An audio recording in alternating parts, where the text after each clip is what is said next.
नमस्कार, मैं दिव्यांशी श्रीवास्तव आप सभी का स्वागत करती हूँ स्टडी आईक्यू पे। आज इस इंटरव्यू सेशन में हमारे साथ जुड़े हैं शिराज मलिक जी, जिन्होंने यूपी पीसीएस 2019 एग्जामिनेशन को क्लियर किया है and he selected for the post of senior cane development inspector. आप सभी को बता दूं तो he is currently working in Siddharthnagar as technical assistant in agriculture department. हमें बहुत खुशी है शिराज जी, आप हमारे साथ इस इंटरव्यू सेशन में जुड़े हैं। थैंक यू जी, मुझे भी काफ़ी खुशी है क्योंकि स्टडी आईक्यू के माध्यम से मैं अपना जो एक्सपीरियंस है मेरा वो मैं शेयर कर पाऊंगा एक्सपीरियंस के लिए, स्पेशली जो वर्किंग एक्सपीरियंस है उनके लिए। बिल्कुल शिराज जी, मुझे लगता है कि जितने भी लोग इस वीडियो को देखेंगे काफी ज्यादा ये डिलेमा रहता है कि इतना बड़ा एग्जामिनेशन है, इतनी डिमांड्स है, कैसे वो अपने जॉब के साथ इस एग्जामिनेशन को बैलेंस कर सके। तो मुझे लगता है ये सेशन उनके लिए बहुत ही फ्रूटफुल होने वाला है कि कैसे वर्किंग प्रोफेशनल यूपी पीसीएस जैसे बड़े और डिमांडिंग एग्जामिनेशन की प्रिपरेशन कर सके। शिराज जी, हम प्रिपरेशन की तरफ भी आएंगे, लेकिन मैं सबसे पहले आपसे आपके नाम का मतलब जानना चाहती हूँ। मेरा नाम शिराज मलिक है। शिराज एक शहर है ईरान का, उसके नाम पर मेरा नाम रखा गया था। और शिराज के जो मायने आते हैं वो आते हैं शार्प, मतलब तेज। और मैं आपको बता दूं कि जो जौनपुर शहर है उत्तर प्रदेश का, जौनपुर डिस्ट्रिक्ट है, उसको पूरब का शिराज बोलते हैं क्योंकि ईरान के पूरब में, इसीलिए उसको पूरब का बोलते हैं। और जौना खा की याद में, जिसको मोहम्मद बिन तुगलक भी बोलते हैं, उसकी याद में बनवाया था फिरोज शाह तुगलक ने। तो काफी हिस्ट्री से जुड़ा हुआ नाम है मेरा, और जिसके मायने शार्प या तेज आते हैं। बिल्कुल, आप जैसे आपने बताया कि तेज इज शिराज। मुझे लगता है आप बिल्कुल अपने नाम का मतलब आप सिद्ध कर रहे हैं शिराज जी। थोड़ा सा अपने बारे में बताएं। मैं एक किसान परिवार से हूँ, डिस्ट्रिक्ट पीलीभीत का रहने वाला हूँ। छोटा सा जिला है बरेली मंडल में, उत्तर प्रदेश में, वहां से आता हूँ। और मेरी एजुकेशन जो है वो वहीं से +2 तक तो डिस्ट्रिक्ट पीलीभीत में ही हुई। लेकिन उसके बाद मैं CSJM यूनिवर्सिटी कानपुर में BSc एग्रीकल्चर के लिए चला गया। BSc एग्रीकल्चर मैंने वहां से किया। MSc एग्रीकल्चर अलीगढ़ मुस्लिम यूनिवर्सिटी अलीगढ़ से किया, एग्रीकल्चर एंटोमोलॉजी में। और उसके बाद फिर मैंने प्राइवेट में भी थोड़ा सा किया है, पेस्टिसाइड में, क्योंकि मेरा बैकग्राउंड एग्रीकल्चर था तो मुझे पेस्टिसाइड में प्राइवेट में करना पड़ा।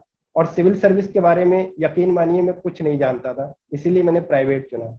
फिर मेरा सिलेक्शन यूपी PSC के ही थ्रू टेक्निकल असिस्टेंट की पोस्ट पर हो गया, स्टेट गवर्नमेंट में, यूपी गवर्नमेंट में, एग्रीकल्चर डिपार्टमेंट में।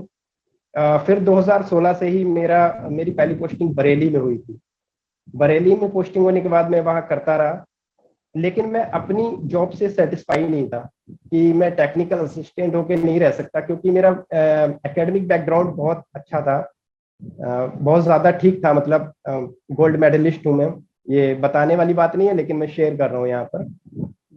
तो उसके बाद क्या हुआ, जब मैं सेटिस्फाई नहीं था तो फिर मैंने अपने भाई से, स्पेशली मेरे भाई ने बहुत हेल्प की। मैंने उनसे बात की कि मुझे क्या करना चाहिए। उन्होंने कहा कि ठीक है, तुम इससे नीचे कोई भी पोस्ट होगी उस पर तो अप्लाई नहीं कर सकते क्योंकि तुम गवर्नमेंट जॉब तो पा चुके हो, लेकिन जॉब तो पा ली तुमने, लेकिन अब अगर सर्विस करना चाहो तो करो। मेरे भाई ने मुझे बताया कि आप सर्विस कर सकते हो अगर इस जॉब से सेटिस्फाई नहीं हो। तो मुझे लगा कि जॉब और सर्विस में मैं फर्क नहीं कर पाया, और मैं गलत था। मुझे लगता था कि ठीक है, मैं अगर PCS क्वालिफाई कर जाऊंगा, उन्होंने ऑफर किया था कि इस तरीके से आप प्रिपरेशन कर सकते हो, तो मुझे लगा कि मेरी जॉब चेंज हो जाएगी और मैं सेटिस्फाई हो जाऊंगा, लेकिन मैं गलत था। और 2016 में मैंने कोचिंग की, ये बात मैं बताना चाहूंगा।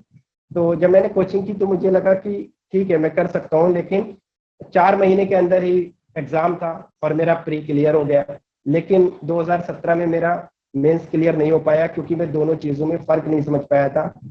फिर धीरे धीरे मैं सिविल सर्विस को मैंने समझना शुरू किया कि एक्चुअली सिविल सर्विसेज है क्या चीज। तो जब इसमें बहुत डीप में मैं गया, और वैसे ही वो चीज आपकी आंसर राइटिंग में दिखती है, जैसे आप सोचते हो, आपके सोचने का तरीका आपकी आंसर राइटिंग में दिखता है। फिर मैंने सर्विस को सर्विस की तरह प्रिपेयर किया, और फाइनली 2019 में यूपीपीसीएस में एससीडीआई की पोस्ट पर मेरा सिलेक्शन हुआ।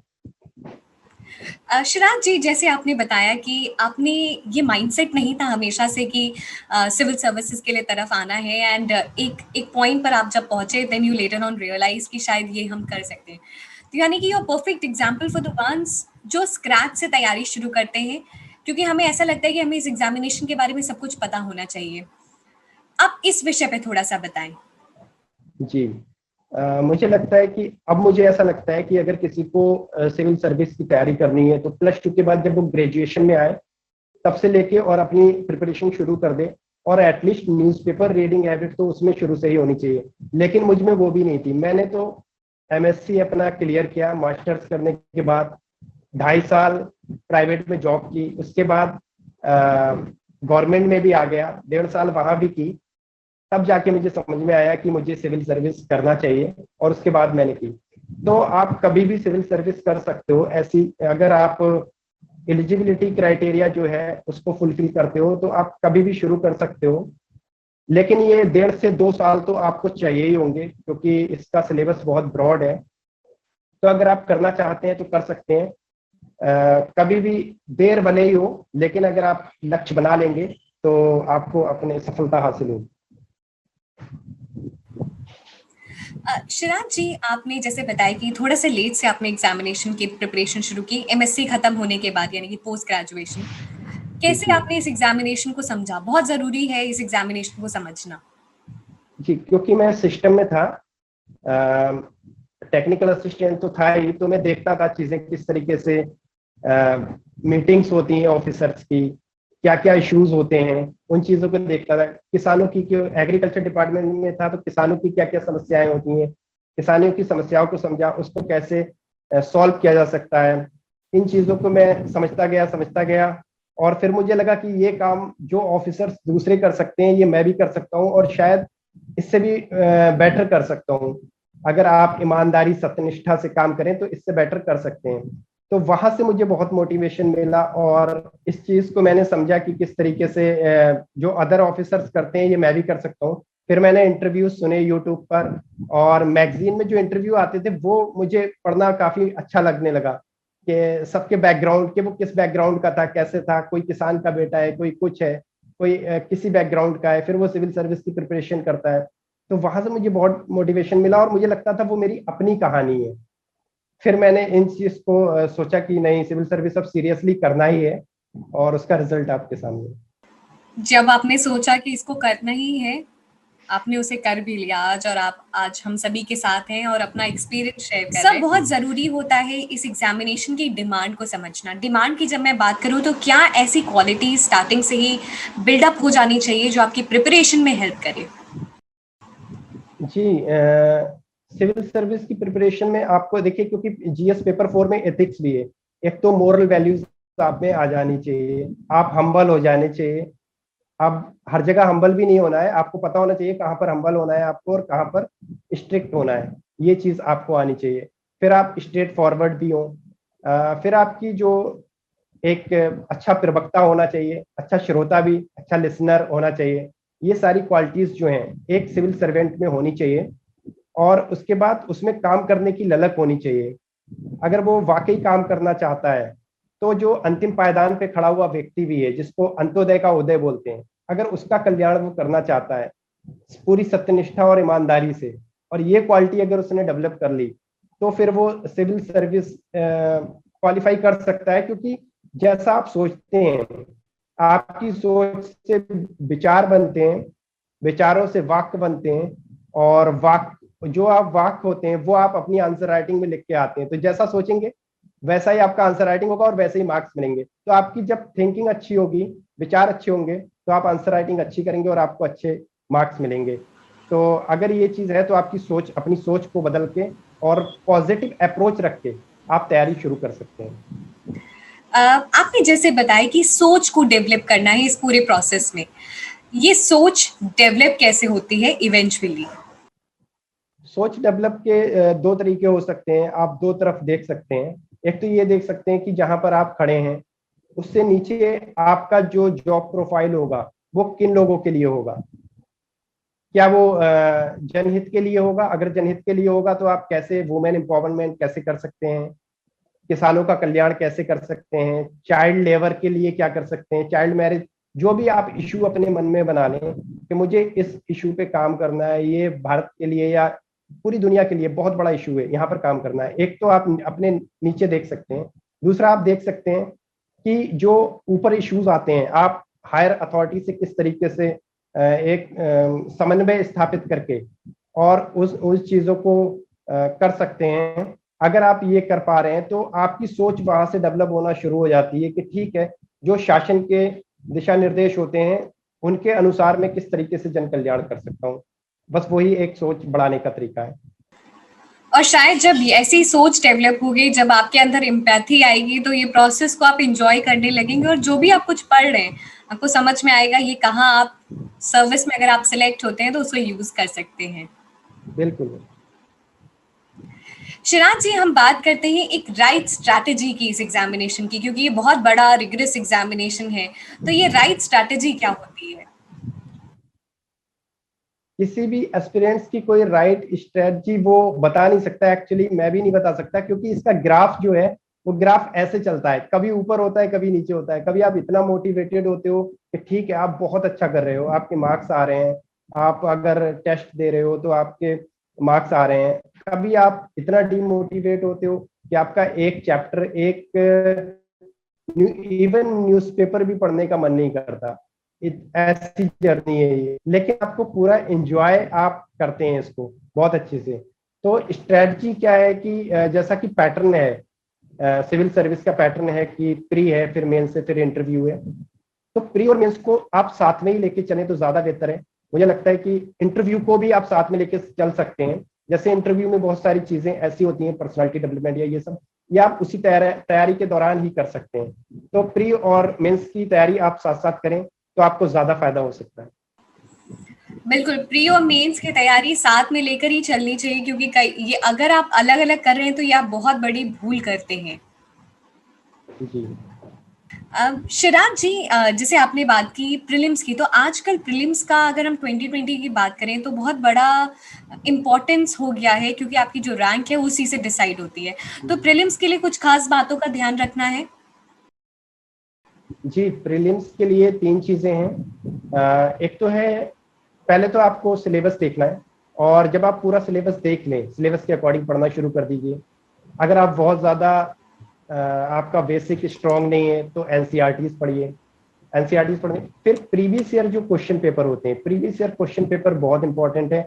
मैंने तो प्रीवियस ईयर क्वेश्चन पेपर कम से कम 10 से 15 साल के देखे थे, हालांकि इतने पुराने किसी ने रिकमेंड किया नहीं था, लेकिन मुझे मजा आता था, अच्छा ये क्वेश्चन भी पूछा गया है पहले, अच्छा ये क्वेश्चन भी पूछा गया है, और उसको मैंने एक अलग ही उसको नोट करके रख लिया था कि ये क्वेश्चन पूछे गए हैं। फिर दूसरी चीज है रिवीजन।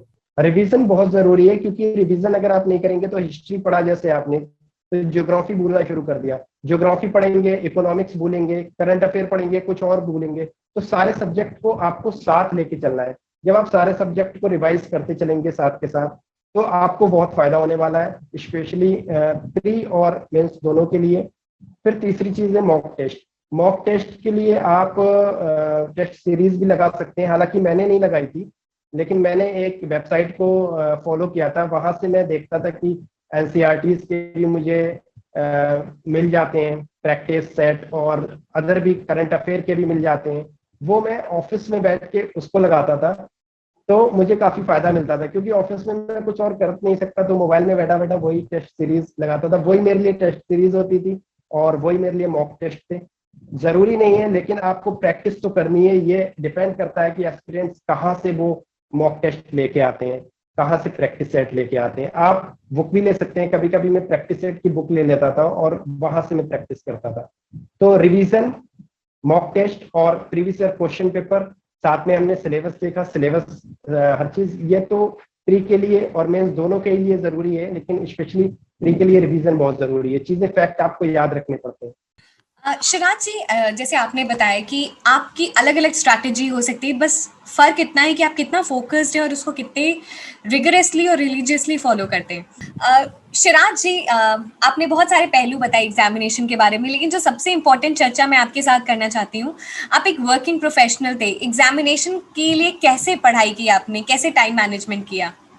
टाइम मैनेजमेंट के लिए मैं क्या करता था कि मुझे थोड़ा भी टाइम मिलता था ऑफिस में 1 घंटा पहले जाता था। ऑफिस मेरा 10 होता था तो मैं 9 बजे जाता था। कोशिश करता था कि 9 बजे जाके कुछ यूटिलाइज कर लूँ टाइम को। और डॉक्टर गौरव गर्ग सर का मैं सुनता था करंट अफेयर। मैंने पेड कोर्स लिया था पहले सर, पेड नहीं था, लेकिन मुझे जब गौरव सर इतने पसंद आए कि मुझे पेड लेना पड़ा। प्रशांत मवानी सर का द हिंदू एनालिसिस सुनता था, क्योंकि यहाँ पर तो सिद्धार्थनगर में तो ये सब चीजें थी नहीं, मैगजीन भी नहीं मिलती थी सही से। वो चीजें मैं ऑनलाइन ही कर लेता था, न्यूज़पेपर भी ऑनलाइन ही कर लेता था सारी चीजें। फिर रूम पे जाके मैं जो मेरा स्टैटिक पोर्शन था, रेफरेंस रेफरेंस बुक थी, उनको जाके मैं पढ़ता था। और कोशिश करता था कि वीक में एक प्लान किया जाए कि मुझे इतना कवर करना है। फिर कोचिंग के भी नोट्स थे, उनको रिवाइज करना होता था। इस तरीके से ग्राफ ऊपर नीचे रहता था। कभी तो बहुत ज्यादा पढ़ लेता था, ज्यादा मतलब 6 घंटे या 7 घंटे मेरे लिए बहुत ज्यादा होता था। कभी इससे कम ही हो पाता था। वीक में इतना पढ़ लेना चाहिए कि जो जितने भी एस्पिरेंट्स हैं उनको टक्कर देने के लिए काफी हो। क्योंकि लोग 10 घंटे 12 घंटे और बताने वाले तो 18 घंटे भी बताते हैं, लेकिन मैं इतना नहीं कर पाता था। तो यही मेरा टाइम मैनेजमेंट था, ऊपर नीचे हो जाता था। ट्रैवलिंग में भी वीडियो सुन ली। इस तरह से मैंने ऑनलाइन जो भी प्लेटफॉर्म थे उनका बहुत ज्यादा मतलब फायदा उठाया। जैसे आपने बताया कि हर छोटे छोटे टाइम को आपने यूटिलाइज किया, ट्रैवलिंग को यूटिलाइज किया, ऑफिस में अगर खाली बैठे हैं तो करंट अफेयर्स कवर कर लिया। स्टडी आईक्यू आपकी जर्नी में साथ रहा है, तो किस तरीके से स्टडी आईक्यू ने पूरी जर्नी में आपके साथ रहा है? क्योंकि आपने जो हमें एक पोस्ट भेजा था, जो मैसेज भेजा था, वो बहुत ही हार्टफेल था हम सभी के लिए। मैं आपको एक कहानी सुनाना चाहता हूँ कि स्टडी आईक्यू पे मुझे गौरव गर्ग सर कैसे मिले। एक्चुअली था क्या कि मैं ऑफिस में गया और ऑफिस में जाने के बाद मैंने कहा लो आज करंट अफेयर देखते हैं। तो फर्स्ट टाइम मुझे वहां पर वीर तालियान सर पहले थे। वीर तालियान सर द हिंदू एनालिसिस लेके आते थे, वो मैं सुनता था। एक दिन वीर तालियान सर अब्सेंट थे और उनकी जगह पर the Hindu analysis doctor Gaurav Garg sir लेके आए थे। तब से गौरव गर्ग सर को ही मैंने सुनना शुरू कर दिया और इतने ज्यादा मुझे पसंद आए। फिर मैंने उनको फॉलो किया कि कहाँ कहाँ पर कौन कौन सी वीडियोस आती हैं। तो गौरव गर्ग सर की जो वो वाली वीडियोस होती हैं डेली करंट अफेयर, फिर उसको कंपाइल करके जो 300 बेस्ट एमसीक्यूज लेकर आते हैं, वो तो बेस्ट होती हैं। अगर एग्जाम से पहले कोई भी एस्पिरेंट्स उसको पढ़ के जाता है यूपी पीसीएस के लिए, तो बहुत ज्यादा हेल्पफुल होती हैं। तो इस तरीके से मुझे स्टडी आईक्यू फिर धीरे धीरे मुझे बहुत सारी फैकल्टी मिलती गई और मैं एक ऐसा मतलब एक तरह से फैन हो गया स्टडी आईक्यू का। हमें बहुत खुशी है शिराज जी, और आपके जो भी वर्ड्स हैं वो हमारे लिए, पूरी टीम के लिए एक ड्राइविंग फोर्स की तरह काम करेंगे। Thank you so much. Thank you. Shiraz ji, आपने 3 अटेम्प्ट दिया, इस अटेम्प्ट में यू हैव बीन सक्सेसफुल, तो क्या ऐसे क्रिटिकल पॉइंट्स रहे हैं? अगर आप 3 क्रिटिकल पॉइंट्स हम सभी के साथ आप शेयर कर सके। मेरी प्रिपरेशन में जो क्रिटिकल पॉइंट रहे हैं वो एक तो ये, सबसे पहला तो मैं यही कहूंगा कि मैंने इसको शुरू किया, क्योंकि इससे बड़ा क्रिटिकल पॉइंट मेरे लिए कुछ हो नहीं सकता था कि अगर आप शुरू ही नहीं करेंगे तो फिर क्या है। पहला हो गया। दूसरा ये कि मेरी पढ़ाई ठीक ठाक चल रही थी, 2017-18 में बहुत अच्छी चल रही थी। फिर मेरा ट्रांसफर हो जाता है और ट्रांसफर होने के बाद मैं इतना ज्यादा फ्रस्ट्रेट बहुत ज्यादा फ्रस्ट्रेट हो जाता हूँ। तो उसका असर मेरी प्रिपरेशन पे पड़ा। हालांकि 2019 में मेरा सिलेक्शन हुआ जरूर है, लेकिन उसका रिजल्ट जो था, जो फ्रस्ट्रेशन का, वो 2020 में मिला और मेरा प्री भी क्वालिफाई नहीं हुआ। तीसरा था क्रिटिकल पॉइंट मेरी सक्सेस। मैं बहुत शॉर्ट में इन चीज़ों को लेके चल रहा हूँ। तो जब मैं क्वालिफाई मैंने किया तो काफ़ी खुशी हुई, क्योंकि सिद्धार्थनगर जब मैं आया था, ट्रांसफर हुआ था, तो मैंने ये चीज़ सोचा था कि सिद्धार्थनगर से कुछ लेके जाना है और वो मुझे कामयाबी मिली। यहाँ जो कामयाबी मुझे मिली तो उससे मैं काफ़ी खुश हूँ। ये 3 मेरे लिए क्रिटिकल पॉइंट थे। एक मेरा बहुत ही अच्छे से आपने डिफाइन किया कि क्या क्या सपना आप लेकर आए थे सिद्धार्थनगर में, और वो सपना आज पूरा हो चुका है। शिराज जी, कुछ वर्ड्स आप स्टूडेंट कम्युनिटी के लिए बोलना चाहें, कुछ उन्हें टिप्स एंड सजेशंस देना चाहें, इतना बड़ा एग्जामिनेशन है।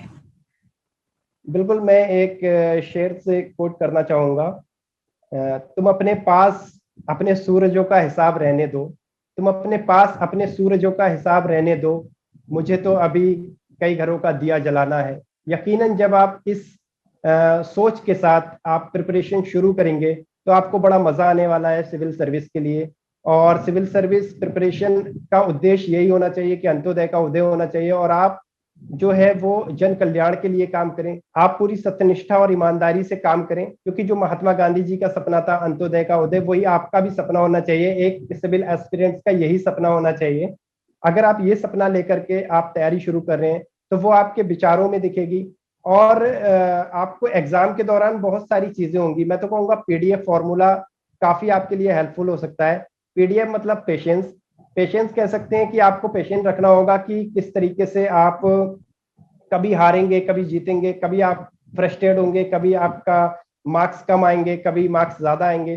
तो उन चीजों को एक पेशेंस रखना है और पूरा कॉन्फिडेंस रखना है कि ठीक है आप कर सकते हैं, कॉन्फिडेंस आप में होना चाहिए। और डी फॉर डिसिप्लिन, डिसिप्लिन का मतलब ये है कि आपका जो उत्तरदायित्व है, मतलब आप प्रिपरेशन की जर्नी में इतना खो ना जाएं कि आपके जो उत्तरदायित्व है आपके परिवार को लेके, आपके मित्रों को लेके, आपके बहुत सारे, आपका जो वातावरण है आपके आसपास का, उसको लेके उसमें आप किस तरीके से समन्वय बिठा पाते हैं, ये डिसिप्लिन होना आप में बहुत जरूरी है। कहीं आप अपने आप को वो ना समझने लगे कि आप सिविल सर्विस की प्रिपरेशन कर रहे हैं तो मतलब ठीक है अब चीजें किनारे ना हो, क्योंकि वो चीजें आपको बहुत मोटिवेट करेंगी। क्योंकि जो असर दवाओं में नहीं होता है वो दुआओं में होता है, और उन सब की दुआएं आपके साथ रहेंगी। इसी को लक फैक्टर बोलते हैं।